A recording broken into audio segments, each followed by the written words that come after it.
ملتونه، هغه قومونه، هغه هیوادونه چې یووالی لري، ملي ګټو ته ژمن دي او هیواد خپل شمیري، داسې شمیري لکه چې څنګه دی. هغوی تل آباد دي. د هغوی چارواکي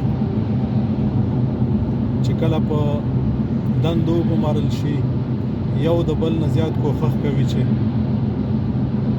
ښه کارونه وکړي، ملت دپاره، ولس دپاره داسې کارونه وکړي څنګه چې د هغوی اړتیاوې دي، نو بیا وطن آبادېږي. زمونږ او د دوی توپیر داسې دی چې موږ لکه څنګه چې دندې او چوکۍ په پیسو اخیستل کېږي، ډیپلومې په پیسو اخیستل کېږي، دغسې دوی چې دي دوی په لیاقت اخلي. دوی که د هغې ماهرین وي په هغه چوکیو باندې ګمارل کېږي. هغه کسان چې د هغې وړ نه وي او په هغه چوکیو په هغه دندو باندې ګمارل کېږي، د هیواد سره، د ولس سره، او که مسلمانان وي د اسلام سره، د خدای او د قرآن سره لوی خیانت دی. منګه زیاتره کوښښ کوو چې وایو دا دینداری دی.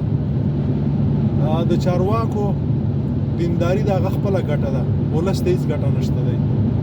د هغه مونځ او دس، تهجد، تلاوتونه خپل ځان ته دي، ولس ته هېڅ ګټه نشته. او مهارت یې، وړتیا یې چې کومه ده چې یو وړ په هغه چوکۍ په هغه دنده ګمارل شوی وي، د هغې ګټه خاورې ته او ولس ته ده.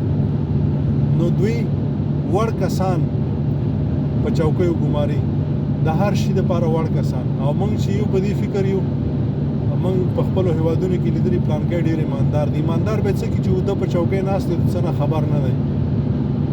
هغه کارونه چې باید وکړی شي کولی نه شي، مهارت پکې نه لري.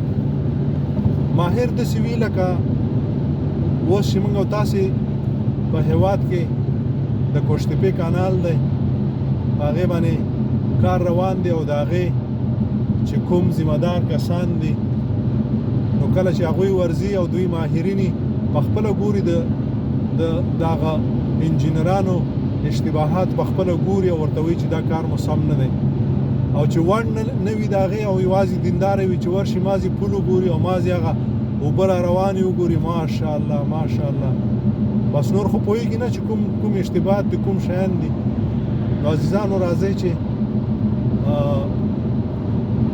خبره به د دې ځای نه پیل کړو چې اول خو د موږ نه مخکې خو خطا شوې ده، خو اوس په بچو باندې چې کوم د زده کړې وکړو او انجینران یې جوړ کړو، ډاکټران یې جوړ کړو، اسلام ته پکې اولیت دی. زه په خپله په دې نظر یم چې زموږ او ستاسو دغه مسلماني چې یو، د دې بسنه کوي چې موږ او تاسې هر کار د اسلام په چوکاټ کې دننه وي. دا چې په هرې خبرې کې اسلام اسلام اسلام او کړنې بیا ګورې، کافر ورته نه شو ویلی، د شیطان نه بدترې وي. غل وي، ډاکو وي، غاصب وي، منافق وي، خاین وي، د خپل جب دپاره هر څه کوي. نو څه به کړي چې دا مسلمان دی او خاین دی. نو راځئ چې په خپلو بچو باندې زده کړې وکړو او خپل هیواد ور باندې جوړ کړو او د اسلام په چوکاټ کې کارونه وکړو.